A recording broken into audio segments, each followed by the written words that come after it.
Say that again. That's what it is, a memorial for, to remember the people who their human fat was used to make soap by the Germans. Unbelievable. Oh dear.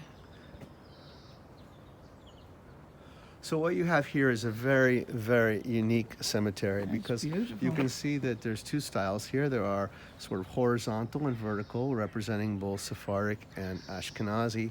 And the people that are here and the names are basically a history of Jews throughout Europe. Now, if we go this way, you'll probably take you to one of the most famous monuments or individuals that are here.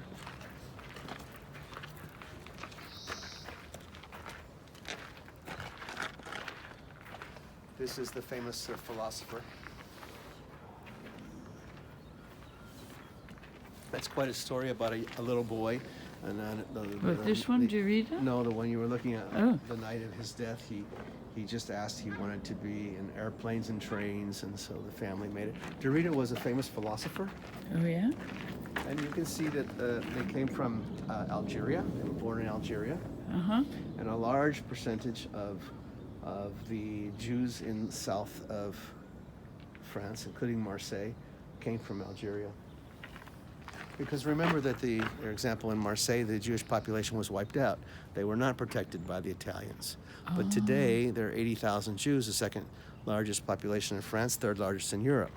So how did it happen? Because in 1962, when all the Jews were expelled from Algeria, they came to Marseille. What about that big tomb over there with the lot? Oh, we'll talk about that. Okay. So these are like, very imposing. Here's the family Lattes, which was a family from the Jews of the Pope, because remember in France in 1501 all the Jews were expelled, and they were not allowed back into France until the French Revolution. But there was an area that was controlled by the Pope, and that was an area that covered basically 4 cities the Jews were allowed to live in. And which cities were those? Well, you have Carpentras, and you have Avignon, and you have Cavaillon, and you have Ile-de-Serge. And so this is a family that is well known from coming from that area. I know there was a community in Bayonne. Bayonne? Bayonne. Well, that's right. But the community in Bayonne was actually made up originally of Marranos, those who had come from Portugal but had not openly practiced their religion. We'll have a whole history. Here you have, from Romani, which is Romania.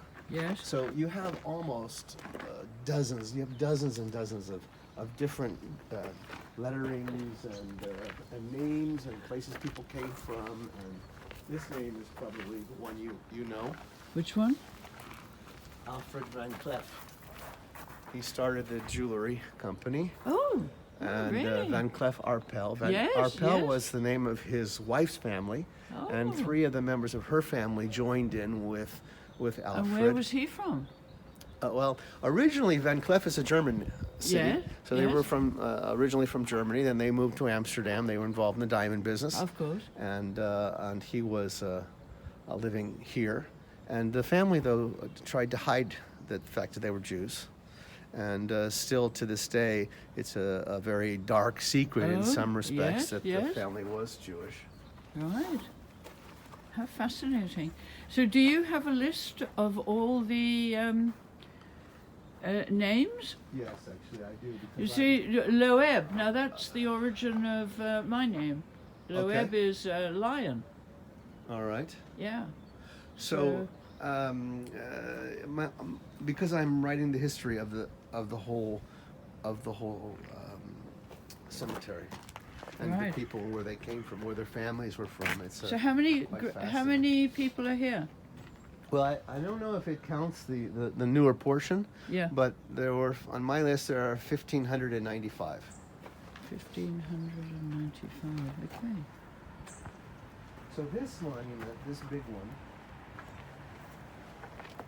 Yes, the big one. Up until a month or two ago, no one knew who it was or anything about this mine. Really?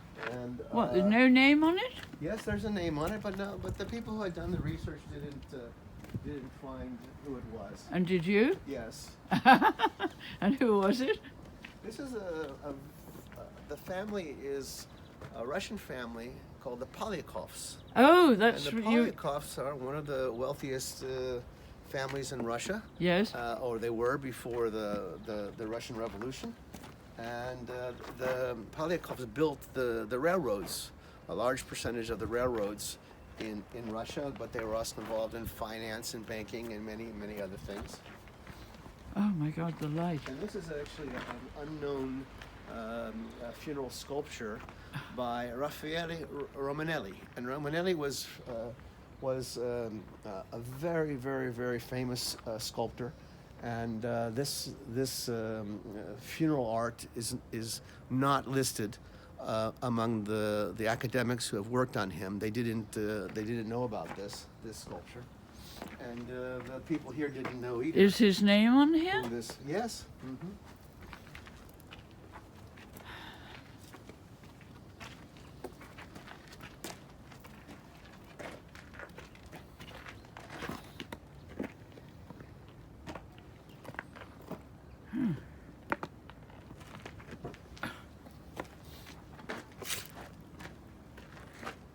Where's the name? The name of the sculptor? Yes. The name of the sculptor is... And Polyakov is written down here somewhere as well? Yes, it is. You can take the name because it's quite interesting that he was working in 1911 and 1913 in St. Petersburg because he was the one who made the sculpture to Alexander II, the Tsar.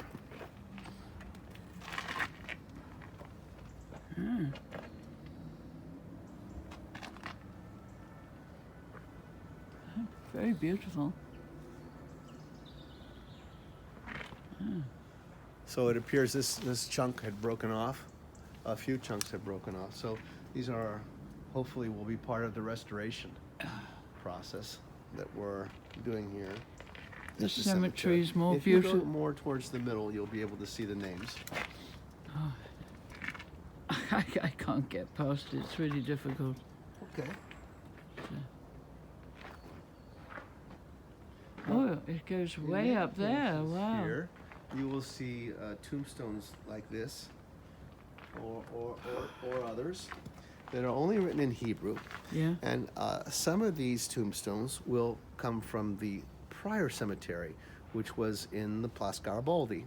And so when this cemetery was created in 1783, they brought Okay. the stones that had been in the older cemetery. Now, I have, obviously, a project will be to date all of them. I have only done a few of the Hebrew ones. The oldest I have found is 1762. You read Hebrew? I'm learning, yeah, but I get help Yeah. Yeah. to do it. Yeah.